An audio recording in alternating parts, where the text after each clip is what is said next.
Hello प्यारे विद्यार्थियों। आज मैं आपको जो लेसन देने जा रहा हूँ वो लेसन है हमारे एक महान मनीषी, महान शास्त्रज्ञ, महान संगीतकार पंडित विष्णु नारायण भातखंडे जी का। उनका जीवन परिचय आज आपके सामने प्रस्तुत है। और हाँ, इस लेसन को शुरू करने से पहले जैसे कि हमारा लॉकडाउन का तीसरा फेज स्टार्ट हो चुका है और उसमें बहुत ही एहतियात बरतने की सरकार की तरफ से भी कोशिश हो रही है और हमारे समाज की तरफ से भी। तो आपसे ये आशा रहेगी हमारी कि आप लॉकडाउन की नियमावली का पूरा पालन करेंगे और अपना और अपने भविष्य का पूरा ख्याल रखेंगे। तो देखिए, पंडित विष्णु नारायण भातखंडे एक ऐसा नाम जिन्होंने इतना बड़ा आविष्कार किया कि जो हजारों हजार साल से ऋषियों, महर्षियों, संगीतकारों, जिनकी जितनी भी रचनाएं थी वो सब की सब जैसे जैसे उनके जीवन में कोई शिष्य आया, उनसे सीखा और वो आगे जा कर के उसमें कुछ विकृतियां भी अगर आ गई तो उसका सुधार नहीं हो पाया। वजह क्या थी कि हमारे पास संगीत तो था लेकिन संगीत को सीखने की एक विशेष पद्धति नहीं थी। यानी हमें अगर संगीत सीखना भी होता था तो हमें गुरु के पास उनके निकट ही जाना होता था और वो अपने एक तरीका है संगीत का, लयकारी है या संगीत की मात्रा है, ताल है, तान है, वो सब उसमें सिखाते थे। लेकिन उनके पास लिखने के लिए उनके पास कुछ नहीं होता था। ये ठीक ऐसा ही है जैसे हम हरियाणा वासी हैं। हरियाणा में हरियाणवी बोली बोली जाती तो है लेकिन लिखी नहीं जाती। इवन बोल करके हम सब कुछ काम चला लेते हैं लेकिन लिखने के लिए हमारे पास कुछ नहीं। अगर हमें किसी को दूरस्थ कोई आदमी बैठा हुआ है और उसको हरियाणवी में कुछ कहना हो तो हम बोल के, शायद हम मोबाइल के ज़रिए कुछ भी कह सकते हैं लेकिन हम लिख के उसको कुछ नहीं दे पाएंगे। इसका मतलब ये हुआ कि जब तक ही जीवित है कोई भाषा, जब तक उसके बोलने वाले हैं, अगर वो लिखित रूप में ना आए तो ठीक ऐसा संगीत भी ऐसा ही था। तो हमारे संगीत में भी ऐसा ही हुआ। लेकिन पंडित विष्णु नारायण भातखंडे, जिनका जन्म 10 अगस्त 1860 में हुआ और क्योंकि उनके माता पिता संगीत प्रेमी थे तो जिसके घर का जैसा माहौल होता है वैसा तो बच्चा सीखता ही है। क्योंकि पहली अगर कोई शिक्षा है तो बच्चे को उसके घर से ही प्राप्त होती है। तो उनके घर के जो माता पिता थे उनके, वो बहुत ही ज़्यादा रुचि रखते थे संगीत के अंदर और उसका विशेष प्रभाव पड़ा उनके जीवन पर भी। तो उन्होंने अपने माता पिता से ही वो शिक्षा जो शुरुआती होती है वो सीखी। अब उनकी जो प्रारंभिक शिक्षा जो हुई वो सभी अपने संगीत और गीतों के द्वारा उन्होंने सीखा। विद्यालय में विशेष अवसरों पर इन अनेक विषयों में प्रतिभागी बनाया जाता था, पुरस्कार भी प्राप्त होते थे। ये नहीं कह सकते हैं पंडित जी ने अपनी शिक्षा के साथ साथ संगीत शिक्षा का भी यथेष्ट ज्ञान प्राप्त किया। स्कूल से निकल के कॉलेज शिक्षा के समय इन्होंने शास्त्रीय संगीत की भी नियमित रूप से सीखना प्रारंभ कर दिया। कई कठिनाइयों को झेलते हुए उनको 3 वर्ष के अंदर सितार वादन का भी अच्छा ज्ञान प्राप्त हो गया। 1890 ईस्वी में उनको LLB की परीक्षा इसलिए पास करनी पड़ी क्योंकि संगीत केवल एक आनंद देने का माध्यम था, उससे रोजी रोटी नहीं चल पा रही थी, इसलिए उनको वकालत करनी पड़ी। और इसका मतलब ये भी नहीं था कि उन्होंने LLB कर ली, वकालत करने लगे और फिर उन्होंने संगीत को छोड़ दिया, नहीं। बल्कि इसके साथ साथ संगीत शिक्षा के क्षेत्र में जो जिज्ञासा थी उसको शांत करने के लिए बम्बई के गायन उत्तेजक मंडल में संगीत शिक्षा भी प्राप्त की और बहुत सी पुस्तकों का अध्ययन भी किया। अब कुछ संगीत शिक्षा और कुछ उनकी यात्राएं रही जो उनका वर्णन मैं आपके सामने भी कर रहा हूं। तो 1904 में इन्होंने ऐतिहासिक संगीत यात्रा प्रारंभ की और सबसे पहले इन्होंने दक्षिण की ओर भ्रमण किया। वजह क्या थी? हमारे हिंदुस्तान में दो प्रकार का संगीत मौजूद है, एक हिंदुस्तानी संगीत है और दूसरा दक्षिणी भारतीय संगीत है, कर्नाटकीय संगीत है। और ये एक परिपाटी रही है कि माना जाता रहा है कि जो दक्षिण भारत का जो संगीत है वो सर्वोपरि है,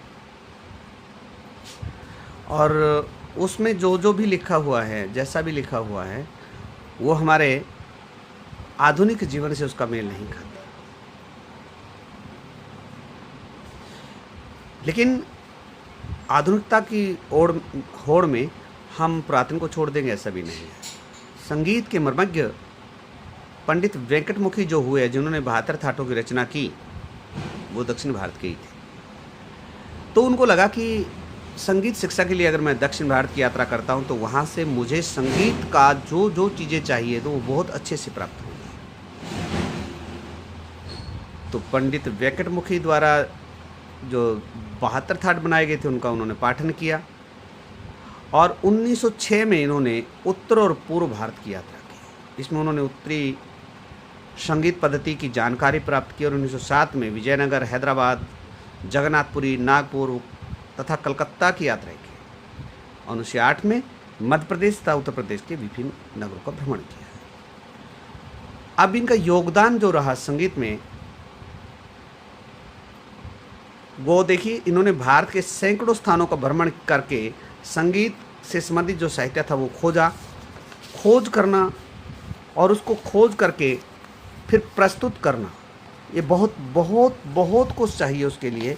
तो इन्होंने बड़ी मेहनत की, और यहाँ वहाँ जहाँ तहाँ भी इनको जो भी साहित्य उपलब्ध हुआ उसको पढ़ा, संगीत के विषयों को सीखा, और सीखने के बाद फिर उसको आगे की जनरेशन के लिए प्रस्तुत किया।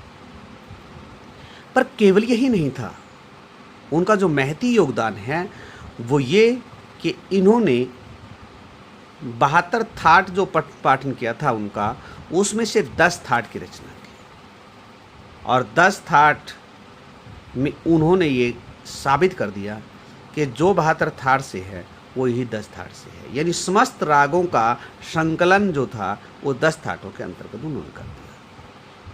और हाँ, इसमें थोड़ा पढ़ा लिखा आदमी भी है, कम पढ़ा लिखा आदमी भी है, भाषा के माध्यम से अति प्राचीन अगर कोई संगीत की कोई विधा थी, उसको लिख करके बड़े आसानी से जो ना प्राप्त कर सकते, क्योंकि संगीत में नोट्स होते हैं, और संगीत के जो नोट्स होते हैं अगर उनको लिखित में हमें प्राप्त हो जाए, सरगम अगर हमको प्राप्त हो जाए, तो हम अपने प्रयास करके भी हम वो सीख सकते हैं जो किसी प्रोफेसर के पास जा कर के या किसी प्रोफेशनल के पास जा कर के हम सीखते हैं। लेकिन देखिए, ये अलग बात है कि पारंगता अगर हमको चाहिए तो किसी अच्छे गुरु के पास ही हमें जाना होता है। तो उन्होंने 10 थाट की रचना की, और उसके माध्यम से उन्होंने म्यूजिक को एक बहुत उच्च स्थान दिया। अब विद्यालयों में, महाविद्यालयों में संगीत शिक्षा की ओर ध्यान दिया जाने लगा।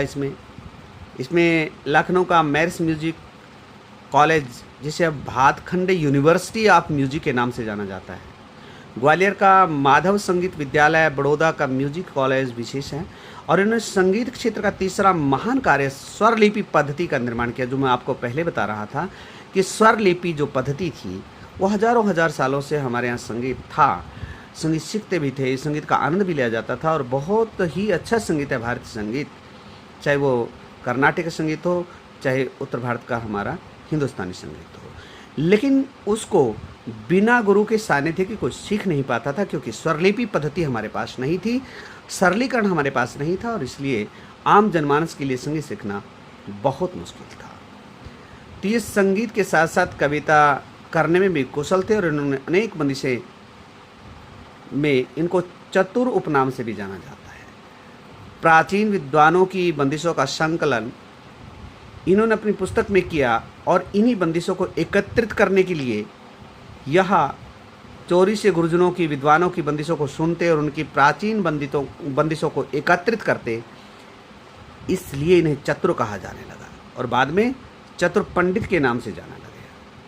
और हाँ देखिए, इन्होंने पठन पाठन के साथ साथ स्वरलिपि बनाने के साथ साथ कुछ पुस्तकें भी लिखी हैं। संगीत के क्षेत्र में लिखित सामग्री की दृष्टि से अगर इन्होंने बहुत सारी पुस्तकें लिखी हैं तो उनमें मराठी भाषा में एक पुस्तक लिखी, हिंदुस्तानी संगीत पद्धति, जिसके 4 भाग हैं। लक्ष्य संगीत, कर्मिक पुस्तक मालिका, इसके 6 भाग हैं। अभिनव राग मंजरी, श्री मलक्ष्य संगीतम, गीत मालिका, a short survey of the music of our India, ये विशेष प्रकार की पुस्तक है। और जो भी महापुरुष इस धरात पर आता है वो अपना रोल अदा करता है और फिर वहाँ चला जाता है जहाँ से कभी कोई लौट के नहीं आता। एक दिन वो भी समय आया जब इस महापुरुष ने, इस महान संगीत के सितारे ने अपनी वापस जाने की यात्रा की, क्योंकि संगीत की सेवा करते रहे वो सहर्ष, और यहाँ तक कि भारत का जो संगीत है उसको चरम सीमा तक ले गए।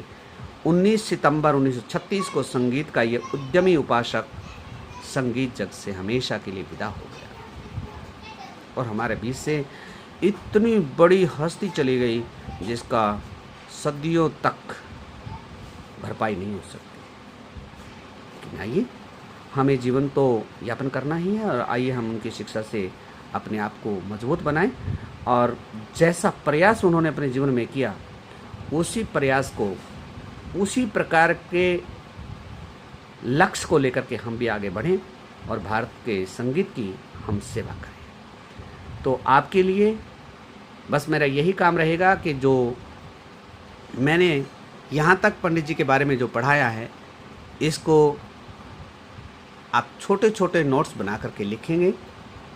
और हाँ, क्योंकि 2 हमारे पास जीवनियाँ हैं और उन 2 जीवनियों में से एक जीवनी ये मैंने आपको बता दी, एक जीवनी भातखंडे जी के बाद विष्णु नारायण पुलस्कर की है, वो मैं फिर आपको फिर कभी पढ़ाऊँगा। तो इसको तैयार करें, याद करें और लिख के भी लाएं। जय हिंद, जय भारत। आपका दिन शुभ हो, मंगलमय हो। आप लॉकडाउन में रहिए, अपना ख्याल रखिए, माँ बाप का ख्याल रखिए, आस पड़ोस का ख्याल रखिए। और हाँ, क्योंकि आज गर्मी का मौसम है तो छोटे छोटे बर्तनों में पानी रखिए, पक्षियों को पानी दीजिए। कुत्ते हैं, आवारा कुत्ते हैं या पशु है, उनको खाना खिलाने की कोशिश कीजिए, पर बाहर मत निकलिए ज़्यादा। जहाँ तक हो अपने आप को बचा के रखें। सफल हों, आप तरक्की करें, आपका जीवन धन्य हो। जय हिंद, जय भारत।